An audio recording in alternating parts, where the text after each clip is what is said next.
a importância do entendimento nessa área. Porque essa área, eu sempre falo isso aqui, quando nós falamos sobre a prosperidade à luz da Bíblia, e a palavra prosperidade já está tão desgastada no meio evangélico, né? No que se refere à teologia da prosperidade, papai, a gente sempre ouve isso, enfim. Mas isso não pode, eu tenho frisado isso na igreja, né, os exageros, os ensinamentos errados a respeito desse tema, não pode nos intimidar no que se refere a esse tema, que é um tema bíblico, irmão. Que a prosperidade, segundo a vontade de Deus, ela acontece e ela existe desde que o homem foi criado. Porque a prosperidade à luz da palavra de Deus, eu já disse aqui, o que é? É o entendimento de quem Deus é e a prática e obediência daquilo que Ele nos manda fazer. Quando um homem e uma mulher de Deus entende a palavra de Deus, entende quem Deus é, e começa a colocar em prática essa palavra, a vontade de Deus, automaticamente você vai poder dizer que essa pessoa é uma pessoa e vai ser uma pessoa próspera em tudo que ela colocar a sua mão. A prosperidade não está ligada diretamente a ter ou não ter valores financeiros altos. Não tem a ver com isso. A prosperidade à luz da Bíblia tem a ver com o suprimento total de todas as nossas necessidades. É isso que a palavra promete, e isso, irmãos, você pode pegar a Bíblia, você pode ler, porque Deus garante para todos os seus filhos uma prosperidade, ou seja, todas as suas necessidades, elas vão ser supridas em Cristo Jesus, porque Deus é fiel e essa é a vontade dEle. Deus quer que você tenha uma vida tranquila. Agora eu posso dizer então, financeiramente, sim. Por quê? Porque Deus trata da nossa vida na totalidade do nosso ser. O apóstolo Paulo fala, eu faço votos para que sejas próspero, assim como é próspera a tua alma.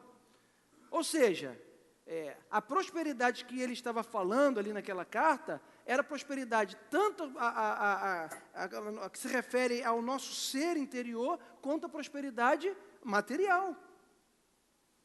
E a gente vai percebendo na Bíblia que Deus quer que você tenha uma vida, sim, agora entenda assim quando eu falo, que Deus quer que você tenha uma vida próspera. Quer ou não quer? Quer. É bíblico, está escrito, e nós cremos nisso. Amém? Você crê nisso? Diz amém. Ao longo de todo, então agora eu entro no princípio financeiro do reino de Deus. E ao longo de toda a Bíblia, na relação de Deus com os homens, estes sempre estiveram e ainda estão em posição de necessidade para com Deus. Ou seja, nós estamos numa posição de sempre ter necessidades e Deus está na posição de supridor. Isso sempre aconteceu. Deus criou o homem, Deus criou a terra, colocou o homem, e quando Deus coloca o homem na terra, antes mesmo de colocar o homem na terra, Ele já tinha feito o quê? Ele já tinha organizado tudo que ele precisaria para poder viver. Estava tudo lá para o sustento dele, para que ele vivesse uma vida abundante, uma vida sem preocupação com as coisas, inclusive quanto àquilo que ele havia de comer ou de beber. O homem é feito, aí de repente ele está no jardim do Éden, e já está tudo pronto ali para ele poder pegar, para ele poder comer e pescar, sei lá, e dar um mergulho no rio, sei lá, apreciar a natureza, né? Não é bom? Tudo isso, irmãos, faz parte dessa prosperidade. Ter saúde, ter uma mente sã, ter uma mente equilibrada, isso tudo faz parte. E em Filipenses 4,19, eu disse que Deus está nessa posição de supridor. Filipenses 4,19 diz assim, meu Deus suprirá todas as vossas necessidades, segundo as riquezas na glória em Cristo Jesus. Irmãos, eu estou pegando aqui um versículo, que é Filipenses 4,19. Filipenses 4,19. Você vai poder depois, com calma, por isso que eu peço para você anotar isso, para em casa você pegar esses textos para ler. Você vai perceber que esse texto de Filipenses, esse versículo que eu pego aqui não é um versículo solto, ele está contextualizado na área financeira, na Bíblia. Por quê? Porque o apóstolo Paulo ele está falando aos filipenses a respeito da oferta que eles tinham dado ou que dariam para o evangelho. Ele estava falando sobre dádivas, sobre ofertas. Ele estava falando sobre questões financeiras. E os filipenses foi uma igreja que, num determinado momento que Paulo precisou no ministério dele de ser financiado financeiramente, porque, irmãos, como que você acha que o apóstolo Paulo fazia as viagens dele? Como que ele fazia? Ele orava, o anjo levava ele, irmão?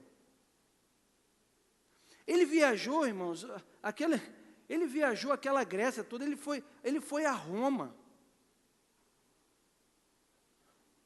É fácil ir a Roma, irmão? É? Ah, não, pastor, é fácil ir a Roma. Amanhã eu vou para Roma. Decidi, vou para Roma amanhã. Não é. Você tem que ter o quê? Um preparo financeiro. Você tem que ter uma robustez financeira. Como que o evangelho, ele foi sendo pregado, ele foi sendo expandido, né? Ali na igreja primitiva, era preciso ter recursos financeiros. Era preciso ter uma abundância financeira para fazer o que deveria ser feito. E hoje na casa de Deus não é diferente, irmãos.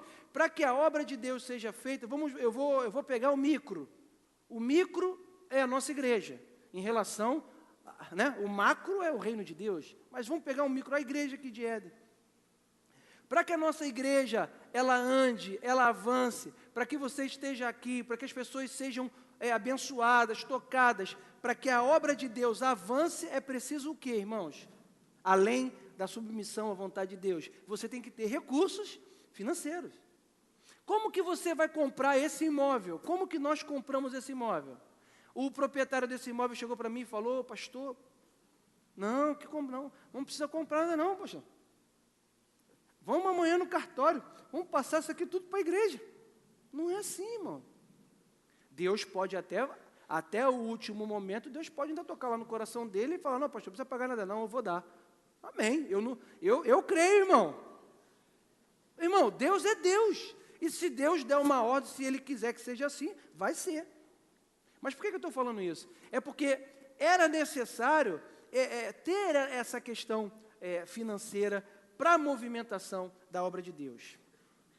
E por que eu falei isso tudo? Porque eu li Filipenses 4,19 dizendo que Deus, Ele na sua palavra, Ele está afirmando mais uma vez de que Ele vai suprir todas as nossas necessidades na área financeira, se nós entendermos os princípios financeiros do reino dEle.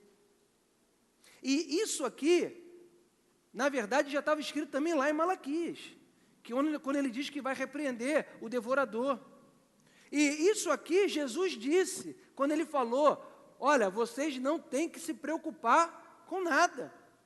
Por quê? Porque o meu Pai sabe que você precisa dessas coisas todas. Busque o reino de Deus em primeiro lugar, e todas as coisas serão acrescentadas. Amém? Todo o plano de salvação do homem está baseado, agora sim eu quero dizer, no princípio de dar e receber. Que isso?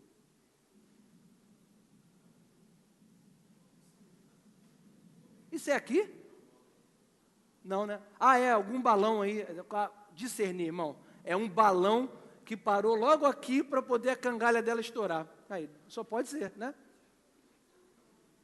Não está com cara? Não?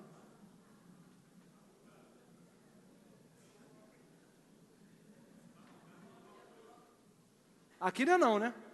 Não, é lá fora mesmo, então tá bom. Vamos lá. Eu falei que todo o plano, até fiquei falando, meu Deus do céu, o que é isso? Jesus está voltando, aleluia. Eu já estava pronto já para deixar tudo aí, vamos embora. Né, irmão, que bênção seria, hein? Olha que maravilha. Meu irmão, já pensou que bênção, irmão?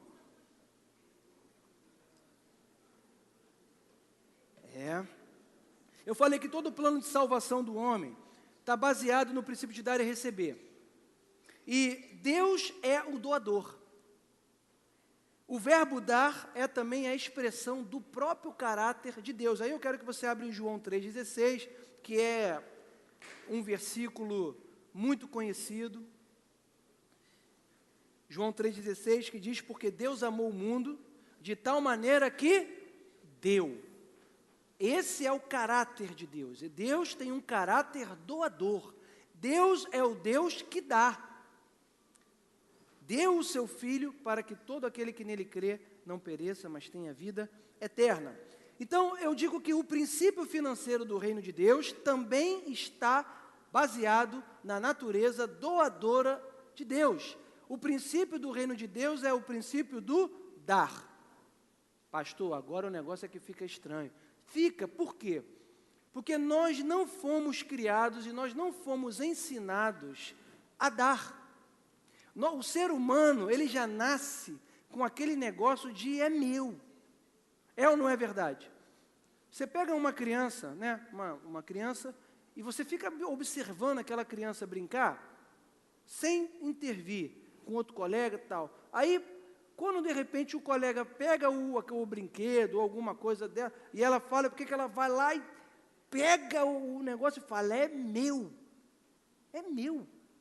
Nós temos esse negócio, o mundo tem essa forma de enxergar e de viver. Mas no reino de Deus, nós precisamos entender que esse princípio, especificamente falando do financeiro, do reino de Deus, é o princípio do dar. O princípio financeiro do mundo é guardar para ter, enquanto que o de Deus é dar para ter. Isso é completamente oposto ao princípio do mundo. Ou seja, eu sempre lembro de uma frase que o Bispo Miguel, eu já repeti aqui várias vezes, mas o Bispo Miguel, nessa área, ele sempre falava para a igreja, ele falava, irmão, você não pode falar que você não pode falar assim, eu não vou dar porque eu não tenho. Né? Eu não vou dar porque eu não tenho. Deus sabe. Né? Até espiritualiza. Não vou dar porque Deus sabe que eu não tenho. Mas a questão é a seguinte, você fala, eu não vou dar porque eu não tenho. E aí ele diz, você não tem porque você não dá. Porque quem dá, irmão, sempre tem. Quem entrega, sempre tem alguma coisa para dar. E isso aconteceu lá com a viúva de Sarepta. Porque, aparentemente, para ela não tinha nada. Ela só tinha um punhado, né? Lá de farinha, de azeite, para fazer um bolo e depois morrer. Mas daquilo que ela tinha, porque, irmãos, nós damos daquilo que nós temos. Outro dia escutei uma pessoa falar assim para mim, não, pastor, o dia que eu estou orando aí para Deus abençoar, não foi ninguém daqui da igreja não, foi uma pessoa conhecida minha, o dia que Deus abençoar lá os meus negócios, não sei o quê, e aí eu vou ser um grande contribuinte para o crescimento da obra de Deus. Eu escutei, me deu vontade de falar, mas eu não falei, e eu pensei assim, mas e hoje? Por que hoje você não é esse contribuinte da obra de Deus? Né? Por que hoje você já não financia? Por quê? Porque nós precisamos fazer com aquilo que nós já temos nas nossas mãos. A pessoa fala assim, não, o dia que Deus abençoar, aí sim, irmãos, Deus não está interessado em valores pecuniários. Entenda isso.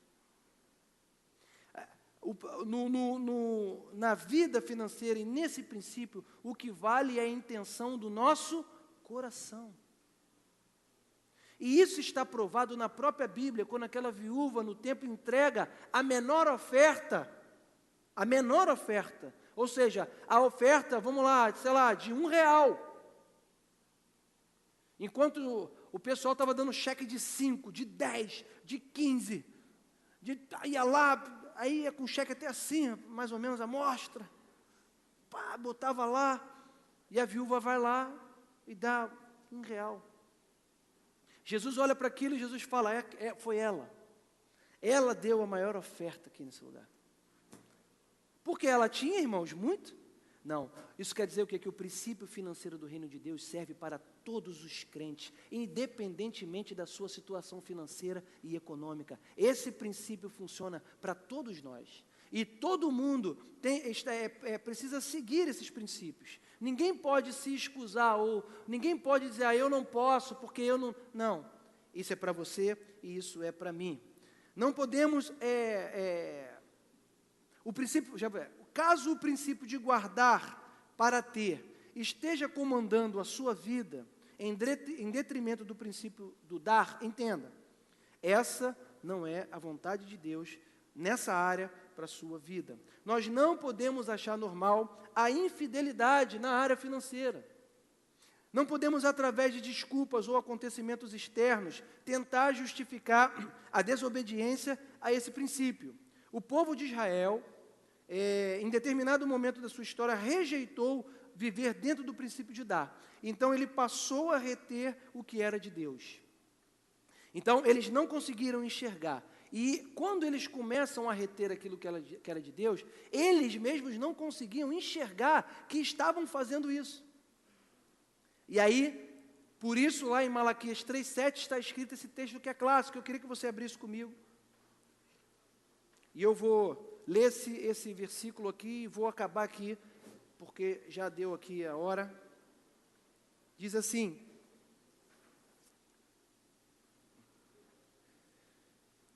desde os dias de vossos pais, vos desviastes dos meus estatutos e não os guardaste.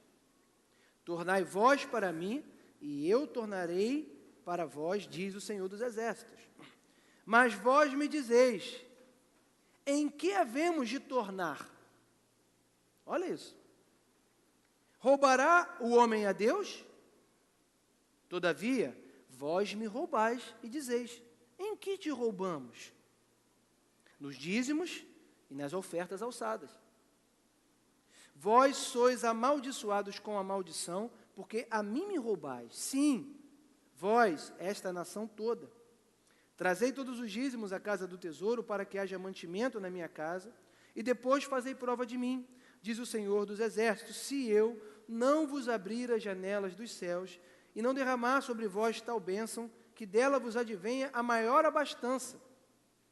Também por amor de vós reprovarei o devorador, e ele não destruirá os frutos da vossa terra, nem a vossa vide no campo lançará o seu fruto, antes do tempo, diz o Senhor dos Exércitos. E todas as nações vos chamarão bem-aventurados, felizes, porque sereis uma terra deleitosa, diz o Senhor. Ou seja, esse princípio do dar já está estabelecido desde o Antigo Testamento, e aí você vai ver no Novo Testamento, que você não consegue perceber no Novo Testamento, nenhuma afirmação direta sobre o dízimo. Né? E isso é algo que realmente você não vê lá falando novamente sobre o dízimo em si. Mas você vai ver no Novo Testamento isso em grande escala, em vários momentos, sobre as ofertas que o povo trazia, que o povo dava, que você vai perceber que era até mais que o dízimo. Se você entrar nesse pensamento, você vai ver que eles davam até mais que o dízimo, porque eles vendiam suas propriedades e davam tudo. Então, esse princípio do entregar a Deus, ele continua, nós queremos, valendo para a nossa vida. E, irmãos, é algo que é impressionante. E nós estamos aqui, irmãos, eu estou falando sobre essa questão financeira, sobre dízimos, sobre oferta, e entenda uma coisa, que é uma grande verdade no meu coração. Essa palavra que está sendo pregada, não está sendo pregada porque essa igreja não é fiel. Pelo contrário, se fosse ser pregada para poder exortar, porque não é, pelo contrário, porque essa igreja, essa igreja é uma igreja de homens e mulheres fiéis no dízimo e na oferta. Tudo que nós fazemos na casa de Deus e a forma como nós avançamos aqui, só fazemos porque nós temos uma igreja aqui fiel no dízimo e na oferta. Mas esse estudo, esse entendimento, está sendo dado, está sendo ministrado aqui na igreja. Por quê? Porque nós precisamos, ainda assim, ter um entendimento muito certo e sedimentado sobre essa área da nossa vida. Por quê? Porque a área financeira afeta a nossa vida, irmãos. Se nós não conduzirmos a nossa área financeira de uma maneira correta, da forma como Deus nos instrui a fazer, muitos problemas advêm disso. Quantas pessoas não perdem o sono por causa de uma crise financeira? Quantos casamentos não são destruídos por causa de crise financeira? Mas se nós entendermos o princípio do reino de Deus e dentro da nossa casa nós começarmos a aplicar esse princípio, irmãos, não vai ter outra forma. Nós vamos ser bem-sucedidos nessa área na nossa vida. As coisas vão evoluir, mas isso só acontece com o entendimento correto. E quando a gente fala desse princípio do dar, o dar não é só dar a oferta e só dar dízimo. O dar, irmão, é um dar mais amplo. Não é só em estrito senso, não. Entendeu? É um negócio mais amplo. É o dar o quê? É quando você tem um coração doador para poder ajudar alguém. É quando você tem um coração sensível para abençoar alguém da sua família, eu já falei aqui, um vizinho seu, um colega. É quando você também tem um coração aberto para dar um tempo seu para abençoar alguém. Não é só valor, não é só questão de dinheiro, que também mas é uma questão muito mais ampla do que isso. O dar é o dar por completo, dar amor, dar perdão, dar um tempo de qualidade, né, para um familiar, para o filho, para a esposa, dar um tempo de qualidade à obra de Deus. Isso faz parte do dar. Irmão, quanto mais você dá, mais Deus ele retorna para você. Porque Deus dá semente a quem semeia. Eu vou acabar aqui, mas na continuação a gente vai chegar nesse versículo. Que Deus dá semente a quem semeia. Aquele que semeia pouco, pouco também se fará. Se você semeia muito, você pode esperar uma boa colheita. Se você semeia pouco, você semeou um pé de manga só. Então, pode demorar mais um pouco, você vai comer daquelas mangas, vai ter uma sombra só.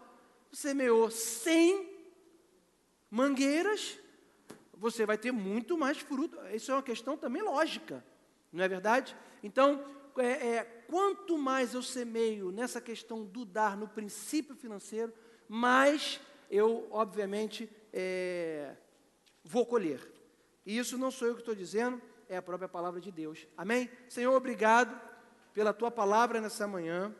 Obrigado, Senhor, porque o Teu Espírito Santo está conosco, tem nos conduzido, tem nos mostrado a direção. E nessa área da nossa vida, nós pedimos o entendimento que vem de Ti, que a partir da minha vida, a começar de mim, Senhor, porque eu me incluo para receber essa palavra pregada, que eu tenha um coração doador, que eu possa, ó Deus, entregar ainda mais, Senhor, que eu possa ter um coração pronto, ó Pai, para abençoar, para entregar, e que em nome de Jesus, ó Pai, o Teu poder ele se manifeste não só na minha vida, mas na vida do meu irmão, e que ele também possa entender esse princípio, que Tu possa gerar fé no coração dele, para que ele possa colocar isso em prática. Em nome de Jesus. Amém e